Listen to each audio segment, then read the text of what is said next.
तो दोस्तों इस बार बात भारत की इज्जत पर आ गई है। वीडियो पूरा देखिएगा और आप अपना ओपिनियन जरूर दीजिएगा। मैं आपका ओपिनियन जरूर जानना चाहूंगा क्योंकि इस वीडियो में हम लोग अमेरिका को पूरी तरह से आज एक्सपोज करने जा रहे हैं।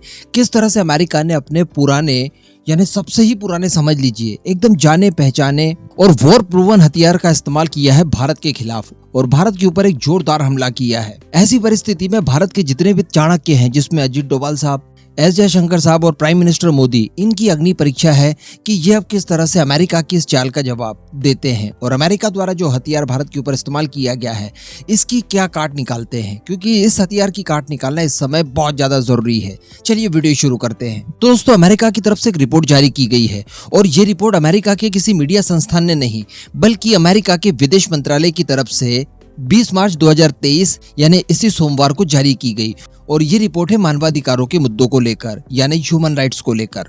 और इस रिपोर्ट में भारत के ऊपर काफी ज्यादा गंभीर आरोप लगाए हैं। जी हाँ, भारत के ऊपर जुडिशियल कस्टडी में हत्या, प्रेस की स्वतंत्रता, धार्मिक और जातीय अल्पसंख्यकों को निशाना बनाने के लिए हिंसा, इस तरह के मानवाधिकारों के उल्लंघन की घटनाओं का जिक्र किया है और भारत को बताया है कि भैया आपके यहाँ पर अल्पसंख्यक सुरक्षित नहीं है, आपके यहाँ पर प्रेस फ्रीडम नहीं है, आपके यहाँ पर जातीय हिंसाएं होती है और आपके यहाँ जो अपराधी जुडिशियल कस्टडी में होते हैं उनकी हत्याएं तक की जा रही है। ये रिपोर्ट मैं आपको बता दूं कि हर साल अमेरिकी संसद के लिए तैयार की जाती है और दुनिया भर में हो रही मानवाधिकारों की हलचल को लेकर इसमें एक रिपोर्ट पेश की जाती है, यानी हर देश के अंदर क्या स्थिति है इसको लेकर यहाँ पर चर्चाएं की जाती है। अब इस वार्षिक रिपोर्ट में भारत के साथ साथ उत्तर कोरिया, ईरान, म्यांमार, रशिया और चाइना जैसे देशों को भी इसी श्रेणी में डाला गया है जैसा कि भारत के बारे में लिखा गया है। कहने का मतलब अमेरिका की सरकार की तरफ से ये कहा गया है अपनी खुद की जनता और पूरी दुनिया के सामने कि भारत के अंदर माहौल बहुत खराब है, आतंकवाद के लगातार केस होते जा रहे हैं,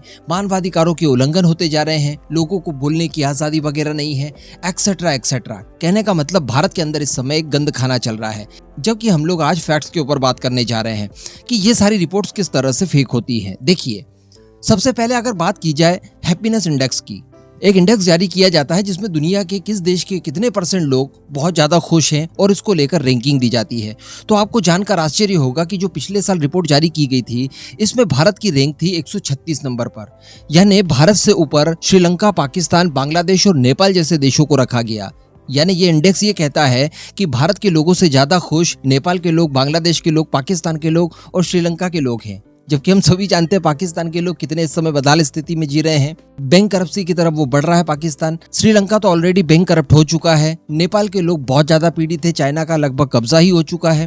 बांग्लादेश की बात की जाए तो बांग्लादेश का आर्थिक तंत्र पूरी तरह से जर्जर हो चुका है। लोग घुसपैठ करके भारत आते हैं रोजगार के लिए। अभी रिसेंटली IMF से जिस तरह से पाकिस्तान लोन ले रहा है इसी तरह का लोन बांग्लादेश की तरफ से लिया गया, लेकिन इसके बावजूद नेपाल, बांग्लादेश, श्रीलंका और पाकिस्तान के लोग भारत के लोगों से ज्यादा खुश हैं। तो यहाँ पर आपको झोल दिख गया होगा। इसके बाद बात कर ली जाए हंगर इंडेक्स की, इसको लेकर बहुत सारी बातें हुई थी। तो हंगर इंडेक्स में भारत को 101 रैंक दी गई थी और यहाँ पर भी नेपाल, बांग्लादेश और पाकिस्तान जैसे देशों को भारत से ऊपर रखा गया था। यानी इस रिपोर्ट का मतलब ये है, ये रिपोर्ट पूरी दुनिया को ये बता रही है कि नेपाल, बांग्लादेश और पाकिस्तान से ज्यादा भुखमरी भारत के अंदर है।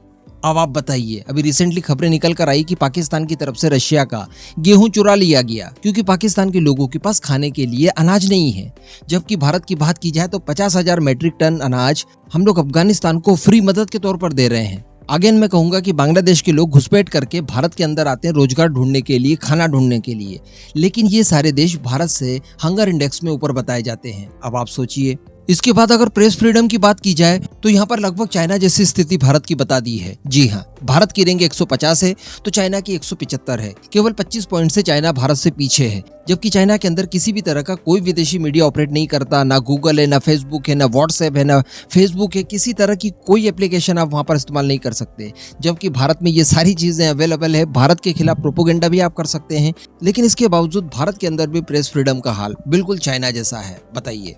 इसके अतिरिक्त अगर बात की जाए अमेरिका की, तो अमेरिका दुनिया का सबसे पुराना लोकतंत्र है, लगभग 250 साल हो चुके हैं, लेकिन आज तक अमेरिका के अंदर एक भी महिला राष्ट्रपति नहीं बनी। जबकि भारत की अगर बात की जाए तो केवल 75 साल हुए हैं आजादी को और एक महिला आदिवासी को हम लोगों ने राष्ट्रपति बनाया, द्रौपदी मुर्मू जी। इसके अतिरिक्त पिछली बार जो हमारे राष्ट्रपति थे वो दलित समाज से आते थे। इससे पहले जो राष्ट्रपति हुआ करते थे वो एक अल्पसंख्यक समाज से थे, APJ अब्दुल कलाम साहब। इससे पहले भारत की जो दूसरे नंबर पर प्राइम मिनिस्टर बनने वाली एक महिला थी, श्रीमती गांधी, इसके अतिरिक्त एक और अल्पसंख्यक समाज से भारत के अंदर प्राइम मिनिस्टर बनाए जा चुके हैं, मिस्टर मनमोहन सिंह। इन सब चीजों के बावजूद भारत के अंदर अल्पसंख्यकों का दमन हो रहा है और भारत के अंदर जातीय हिंसाएं हो रही है। भारत मेरे ख्याल से दुनिया का पहला ऐसा देश है जहां पर जो बहुसंख्यक समाज है वो धर्मांतरण को लेकर कानून बनाने की मांग करता है। दुनिया का ऐसा कोई भी देश आपको दूसरा नहीं देखने के लिए मिलेगा जहां पर जो बहुसंख्यक हैं वो धर्मांतरण को रोकने के लिए, कानून बनाने के लिए अपनी सरकार के ऊपर दबाव बनाए। लेकिन भारत में ऐसा होता है, इसके बावजूद भी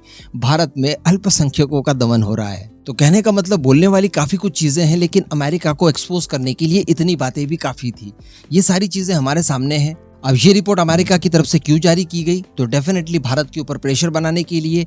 लगातार भारत रशिया को मदद कर रहा है यूक्रेन मामले को लेकर। यहाँ पर भारत को टारगेट करने का एक मकसद इनका ये भी है। और वैसे रशिया यूक्रेन वॉर हो ना हो, ये 70-75 सालों से लगातार देखा जा रहा है कि अमेरिका की तरफ से इस तरह की गतिविधियां भारत के खिलाफ लगातार की जाती है।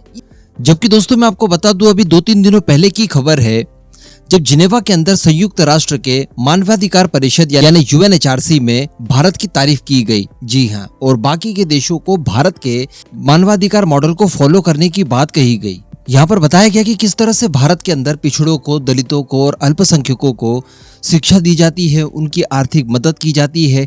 इन सब के ऊपर विस्तृत चर्चा हुई।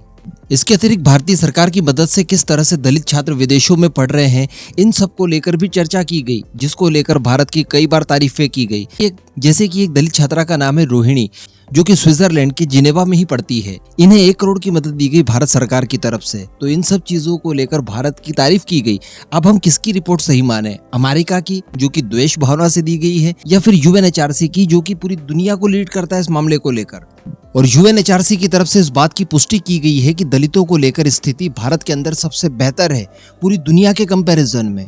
तो यहाँ पर अब भारत के चाणक्यों द्वारा पर्याप्त रूप से जवाब देना चाहिए अमेरिका को। और जिस हिसाब से अमेरिका इस तरह की गलत रिपोर्ट जारी करता है और भारत को बदनाम करने की कोशिश करता है, कुछ इस तरह की चीजें भारत की तरफ से भी की जानी चाहिए, क्योंकि अमेरिका में ये सारी चीजें एक्चुअली हो रही है। अमेरिका में कई बार संविधान को कुचला जाता है। हम लोगों ने देखा जब डोनाल्ड ट्रंप हारे थे तो उन्होंने आसानी से सत्ता परिवर्तन नहीं होने दिया, जबकि भारत में ऐसा कभी भी देखने के लिए नहीं मिला। छोटा इलेक्शन हो या फिर बड़ा इलेक्शन हो, बड़ी आसानी से ये सारी चीजें हो जाती हैं।